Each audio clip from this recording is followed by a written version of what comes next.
उद्धूत चिंतन श्री गुरुदेव दत्त श्री स्वामी समर्थ.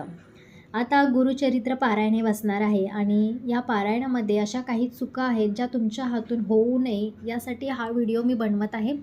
तर गुरुचरित्र पारायणाचे काही नियम आहेत, त्यांचं काटेकोरपणे पालन आपल्याला करायचं असतं आणि ते पालन करणं खूप आपल्या या पूजेसाठी खूप आवश्यक असतं. तेव्हाच आपल्याला आपल्या या पारायणाचं पूर्ण फळ आपल्याला भेटत असतं. त्याशिवाय हे पारायण अपूर्ण आहे. या चुका तुमच्या हातून होणार नाहीत याची काळजी तुम्हाला घ्यायची आहे. गुरुचरित्र ही पोथी आहे ना, ती खूप अशी पवित्र आहे आणि याचं पावित्र्य तुम्हाला जपायचं आहे. गुरुचरित्र पारायण ही एक अत्यंत शुभ आणि फलदायी पूजा आहे. जो कोणी स्वामी महाराज किंवा गुरुदेव दत्त यांचे पारायण हे जे योग्य पद्धतीने करणार त्यांच्यावर यांची कृपा होत असते आणि यांचा जर हात आपल्या डोक्यावरती आला तर त्या आपल्या जीवनातील सगळे दुःख दारिद्र्य हे संपत असतात आणि आपल्या जीवनात सुखाची वर्षा होत असते. तर सर्वप्रथम तुम्हाला तुमच्या घरातले स्वच्छतेचे नियम तुम्हाला पाळायचे आहेत. घरामध्ये अगदी साफसुथरापणा स्वच्छता तुम्हाला असली पाहिजे. गुरुचरित्र पारायण जर तुम्ही करायला घेत असाल तर त्या अगोदर तुम्हाला 2 दिवस घरातील पुरी साफसफाई करायची आहे. अगदी घराचा कोपरा ना कोपरा तुम्हाला साफसुथरा करायचा आहे. जसं दिवाळीमध्ये माता लक्ष्मीचं पूजनासाठी आपण घरातील सर्व पसारा काढत असतो, तसा या गुरुपारायणाच्या वेळेस तुम्हाला घरातील सर्व साफसफाई करायची आहे. अंथरूण पांघरूण जे असेल तुमचं तेही स्वच्छ साफसुथरं करायचं आहे. कारण आपल्याला दर महिन्याला मासिक पाळी येत असते किंवा आपल्याला सुतक आलेलं असेल, आपण नॉनव्हेज वगैरे घरात बनवत असेल, त्यामुळे घर अगदी साफसुथरं असणं खूप गरजेचं आहे. हा पहिला नियम आहे.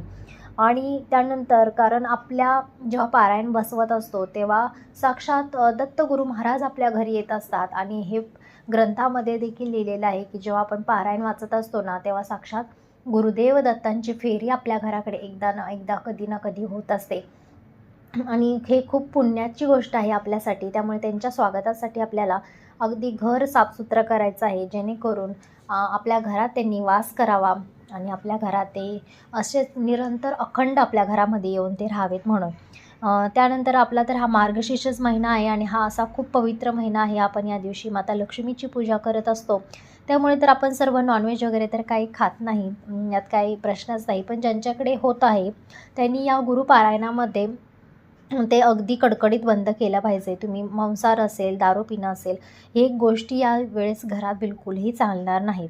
तुम्हाला वारंवार तुमच्या घरात गोमूत्र, गंगाजल टाकून तुमचं घर तुम्हाला रोज साफसुथरं करायचं असतं.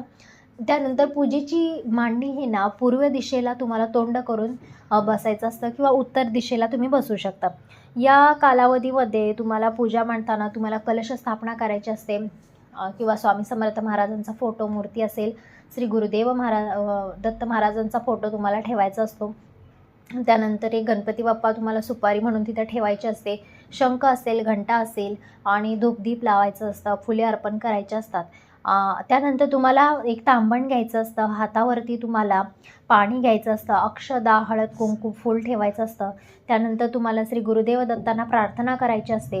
यालाच बोलतात आचमन करणं. तुमचं नाव, गोत्र सांगून, तुमचं गाव सांगून तुमची मनोकामना सांगायची आहे आणि त्यानंतर तुम्हाला श्री गुरुदेव दत्तांना असं बोलायचं आहे की मी माझ्या आणि माझ्या कुटुंबाच्या कल्याणासाठी गुरुचरित्र पारायणाची ही सेवा करत आहे.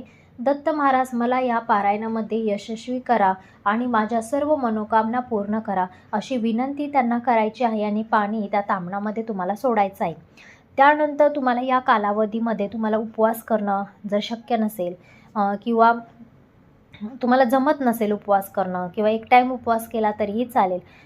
जर जमत नसेल तर तुम्हाला एकधान्य खायचं आहे. म्हणजे तुम्ही गहू खाणार असाल तर गहूच खायचे आहे, ज्वारी खाणार असाल तर ज्वारी खायचं आहे. जे तुम्ही पहिल्या दिवशी खाणार आहे ना, तेच तुम्हाला 7 दिवसापर्यंत तुम्हाला कंटिन्यू करायचं आहे. या 7 दिवसामध्ये तुम्हाला रोज सकाळ संध्याकाळ पोथीला नैवेद्य दाखवायचा असतो. नैवेद्यामध्ये वरण, भात, पोळी आणि घेवड्याची भाजी ही तुम्हाला त्यांना द्यायची असते. कारण घेवड्याची भाजी ही श्री गुरुदेव दत्तांची खूप आवडीची आहे. त्यामुळे तुम्हाला त्यांना जर प्रसन्न करायचं असेल तर घेवड्याची भाजी ही नैवेद्यामध्ये नक्कीच ठेवावी लागेल. तर या काळात तुम्हाला बाहेरचं काहीच खायचं नाही. बाहेरचं खाणं अगदी वर्ज्य आहे. अगदी दुसऱ्याच्या हातचं किंवा तुम्ही म्हणाल मी एखाद्या पाहुण्याच्या घरी गेले, लग्नात गेले, बिलकुल चालणार नाही. हा नियम खूप काटेकोरपणे पाळावाच लागतो. तुम्हाला बाहेरचं अगदी खाणं वर्ज्य करावं लागेल. आणि जर अगदीच नाईलाज असेल, तुम्ही बाहेरगावी राहत असाल, पुरुष मंडळी करत असाल, तर तुम्ही पैसे स्वतःच्या पैशाने अन्न खरेदी करून तुम्ही खाऊ शकता. तर या काळात तुम्हाला ब्रह्मचर्याचं पालन हे तुमच्या घरात झालंच पाहिजे. या चुका तुम्हाला बिलकुल करायच्या नाही आहेत. त्यामुळे काय होतं की या पोथीचं पावित्र्य जपलं जातं आणि तुमच्या घरामध्ये सकारात्मकताची ऊर्जा असते ना, ती निर्माण होत असते. मग तुमच्या घरात जर कोणी करणी केली असेल, नजर लागली असेल, तर असे दोष यामुळे निघून जात असतात. आणि लक्षात घ्या, जेव्हा तुम्ही पारायणाला बसणार, पहिल्या दिवशी तुम्ही पूजा मांडणी केली, पोथी एका जागेवरती ठेवली आणि तुम्ही वाचायला सुरुवात केली. वाचायला सुरुवात केल्यानंतर परत ती पोथी उचलायची नाही, तिला मांडीवर देखील घ्यायचं नाही. एक पाट घ्यायचा, त्याच्यावरती कपडा अंथरायचा, पिवळ्या कलरचा कपडा, नवीन वस्त्र, त्याच्यावरती ती पोथी ठेवायची आहे, त्याची पूजा करायची, वाचायला सुरुवात करायची. ती पोथी तिथेच ठेवायची, ती इकडे तिकडे कुठेही हलवायची नाही. कारण असं लिहिलेलं आहे की पोथी जिथे आपण वाचायला सुरुवात केली आहे तिथेच ठेवायची आहे, तिला उचलून देखील कुठे परत हलवायची नाही. हा नियमसुद्धा खूप महत्त्वाचा आहे. आणि तुम्ही महाराजांच्या जेव्हा पोथी वाचत असता, तेव्हा महाराजांच्या मूर्तीसमोर किंवा फोटोसमोर तुम्हाला तिथं दीप प्रज्वलित असला पाहिजे. दीप प्रज्वलनाशिवाय ती पोथी वाचलेली तिची काहीच अर्थ राहत नाही त्या पोथी वाचनाला. त्यामुळे तुम्ही जेव्हा पण पोथी वाचत असता तेव्हा तिथे दिवा प्रज्वलित असलाच पाहिजे. शक्यतो तुम्ही तुपाचा दिवा लावलात तर खूप छान, नाही जमलं तर तेलाचा लावला तरीही चालेल. तुम्हाला अखंड 7 दिवस हा दिवा लावायचा आहे. जर चुकून वाऱ्याने दिवा विझला तर तुम्ही पुन्हा प्रज्वलित करा. दत्त महाराजांची माफी मागा, मनात कोणती शंका आणू नका आणि पुन्हा दीप प्रज्वलन करा. पोथी वाचताना तुम्हाला दिव्यासोबत एक अगरबत्तीसुद्धा तिथे प्रज्वलित हवी. हा नियमसुद्धा खूप महत्त्वाचा आहे. पोथी वाचून झाल्यानंतर जी अगरबत्तीची जी राख असते ना, ती तुमच्या जर घरामध्ये कोणी आजारी व्यक्ती असेल किंवा आपली मुलं बाळं असतील, त्यांना कपाळाला लावा किंवा ती पाण्यात टाकून ते पाणी तुम्ही प्यायला त्या आजारी माणसांना, आणि त्यांचे आजारपण नक्कीच बरं होईल आणि दत्तगुरू महाराजांच्या कृपेने तुमच्या घरातील साऱ्यांचं कल्याण होईल. जे काही नजर बाधा लागलेली आहे ना तुमच्या मुलाबाळांना, तीसुद्धा याने निघून जात असते. त्या पोथीची राख आहे ना, ती खूप पवित्र आणि त्याच्यामध्ये एक वेगळीच ऊर्जा निर्माण झालेली असते.